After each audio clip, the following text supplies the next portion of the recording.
معكم خبيرة في مجال التغذية الصحية العلاجية. بغيت نعطي واحد ننطلق من المدينة ديالي ما شاء الله هي مدينة فاس. لماذا لا يكون أول حاجة التوعية والتنقية والترقية في المجال شتى المجالات. أول حاجة اللي بغيت نبدا بها هو الوعي، لأن ملي تيكون عندنا الوعي تيكون عندنا الإدراك، ملي تيكون عندنا الإدراك تيكون عندنا التغيير. ومن هذا المنطلق هذا غنبداو إن شاء الله بمدينة فاس اللي غنعطيها لهذه الجمعية الرائعة اللي صممكم بإذن الله غندير بها. وملي تنقول الجمعية ماشي فقط في مدينة فاس أو فقط هذه الجمعية فقط، لكن كل الجمعيات اللي محتاجين فعلا التوعية باش نوعيو، لأن في التوعية راه حنا تنساهموا في تطوير البلد ديالنا، الدولة ديالنا، المواطن ديالنا، الشعب ديالنا لواحد الرقي، واحد رقي عالي جدا. وحنا محتاجين هذا الرقي، محتاجين هذا النمو، محتاجين هذه الطاقه اللي فعلا نخدموا على الطاقه البشريه. لان شفنا الدول الاسيويين كيفاش نهضوا مؤخرا في السنين الاخيره نهضوا بالتوعيه. التوعيه كلنا محتاجين ليها، اذا تبداو على التوعيه سواء الفكريه سواء الصحيه وفي الاخير توصل الماليه. لان علاش لا ينمو داخلك حتى ينمو فكرك. وفهمنا اليوم غندوي على واحد الندوه اللي هي رائعه جدا، نمط الحياه الصحي.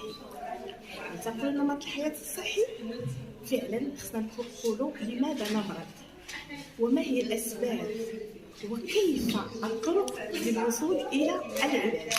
لهذا اليوم تنشكر الضيف رئيس الجمعيه اللي حسن الشرف نكون حاضره موجوده معكم، وباسمي وباسم كل فريق ديالي فريق العمل شركائي في نجاح بصمه للخلق في انحاء العالم، وكذلك موجودين في المغرب، لان في المغرب غنطلق، في المغرب غنبدا، وفي المغرب غنخلي بصمه ديالي في المغرب، لانني راه 35 سنه في الهجره، عندي ما شاء الله 37 سفريه لاسيا تكوين في مجال التغذيه. اليوم غنفع بلادي اول حاجه، ومن بعد عاد ننطلق للدول الاخرى، لان بلادي تفتخر بها والشعب المغربي تفتخر به. عنده واحد الكرم ليس له مثيل في العالم، نقصه فقط التوعيه ونخرجوه من الطاقه السلبيه والنمو الخير. وشكرا، حفظكم الله ورعاكم. شكرا دكتوره. لكن للذكر فقط او للتذكير فقط يمكن لك انك تذكرنا بالاسم ديالك والانتماء ديالك فقط للتوضيح. حقيقه كنت عيطت لي دكتوره بحكم عندي في مجال الكوتشينغ بزاف تنساعد الناس في المجال الصحي، في المجال الفكري، كذلك الناس في مجال الاكتئاب، حالات الاكتئاب اللي اليوم تنشوفوا هذه الظاهره قويه. معكم خبيره في مجال التغذيه العلاجيه حنان الحارثي. الله يحفظكم. زيد ما عرفتش الاسم ديالي في الاول، ولكن نخليها مفاجاه. الناس يعرفوني، ما تنبغيش نتكلم على نفسي، انا مواطنه بحالكم، تنحبكم في الله، تنحب بلادي، وبغيت نعطي كثير كثير كثير من هذه الطاقه، من هذا العلم، من هذه الخبره اللي عندي ديال الغربه نعطيها لبلادي. لماذا لا؟ حصل لي الشرف نكون موجوده معكم، وتنشكركم جدا، وتنشكر كل الطاقم اللي قام يعني بالمساعده وبتنظيم هذه الندوه البسيطه الاوليه اللي غنبداها بمدينه فاس. بديتها بمدينتي، لماذا ما تنقولش مدينتي فقط، غنبدا من طنجه للدويره، لان المغرب كله ديالي، ومهما تنحمل الباسبور المغربي الخضر، وجدت فخوره انضمامي اصلا الدوله ديالي. علاش؟ لماذا نخلي البصمه في قلوب الناس، وقلوب الناس اللي غننميوهم وندربوهم كذلك تكون بصمه كذلك في قلوب الاخرين. بلادنا غزاله، نحافظوا على بلادنا وما كاينش بحالها، وحنا فخورين بالمغاربه وفخورين بسيدنا جلاله الملك حسن الثاني نصر الله، محمد السادس، محمد السادس نصر محمد السادس نصره الله. دائما حسن الثاني في قلوبنا، لان دائما الاساس، والحسن الثاني والمحمد السادس ما شاء الله تبارك الرحمن، ما شاء الله قام بواحد النهضه قويه من المغرب، ما شاء الله الرحمن تبارك الرحمن. يد وحده ما تتخفق. لماذا ما نكونوش حنا ككوتش كمدربين نساهموا كذلك في نماء البشريه ديالنا والشعب ديالنا؟ وفعلا حنا تندويو على النماء، راه هو فعل الرقي الفكري. وقال لك بني وعلي سير وخليه، حنا تنبنيو البشر وليس الحجر.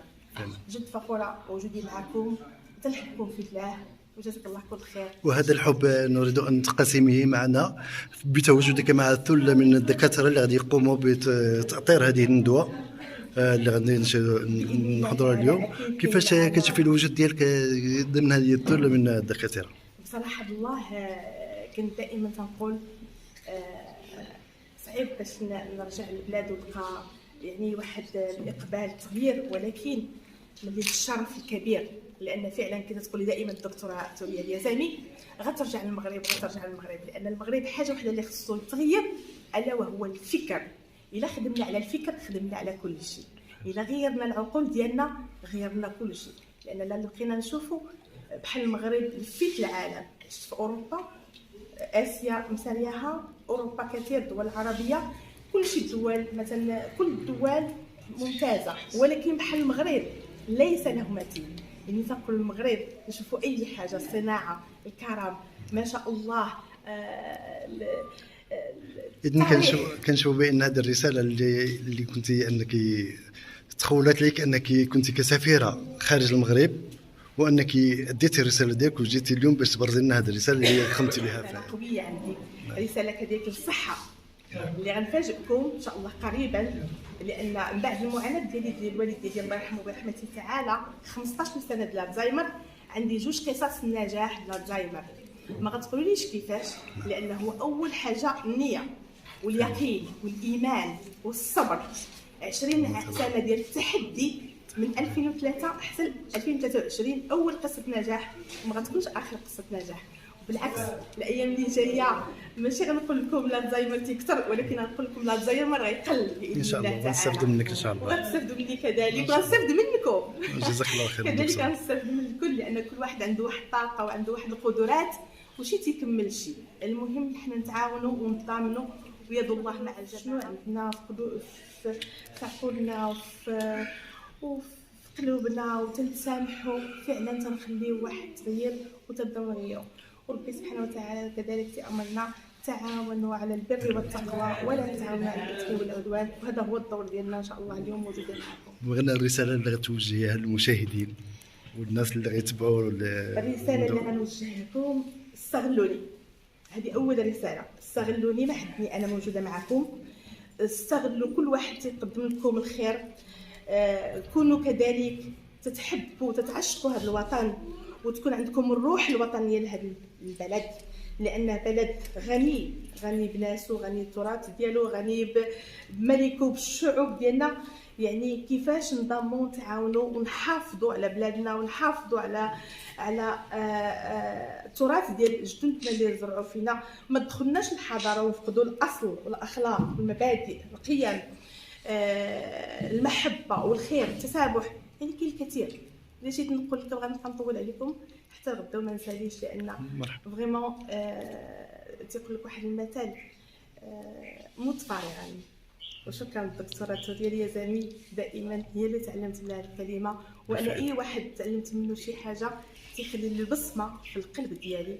داكشي علاش تنسمي الفريق ديالي فريق بصمه للخلق، لان فعلا فريق اللي تفتخر به.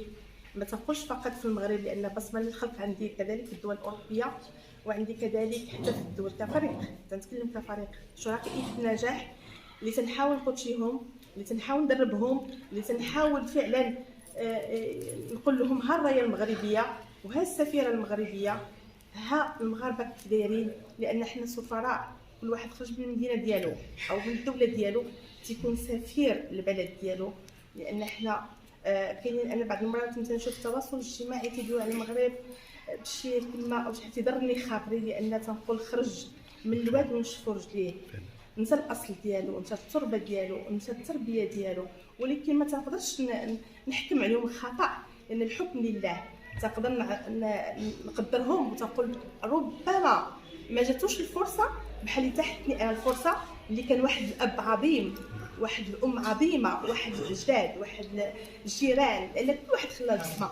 جيران، احباب، اصدقاء، مدربين، كل واحد خلى لنا واحد البصمه فعلا تعلمنا منهم. ولهذا تنحاولوا نشاركوا هذا الخير كله للاجيال الصاعده. مت فارغا تذكرنا بمقوله يقال بانه اغنى ارض موجوده في الكون هي المقبره. حتى انا المكان الحسن الثاني رحمه الله كان تيخطب، كان الكلام ديالو جوهر وحكم وفعلا خلى اصاله كبيره وخلى تراث اللي يترحم عليه. انا كنت نشوف الوالد ديالي الله يرحمه بحكم انا بنت مقاوم بسيط، مقاوم متواضع، مقاوم فعلا اللي زرع فينا الروح المقاومه، يعني بحب الوطن. رغم ان الهجره ديالي 35 سنه في الغربه، نحب الوطن ديالي، تنحبه بحال تنحب الله، تنحبه بحال تنحب الوالدين ديالي، تنحبه بحال تنحب الروح ديالي اللي معلقه مع الله سبحانه وتعالى.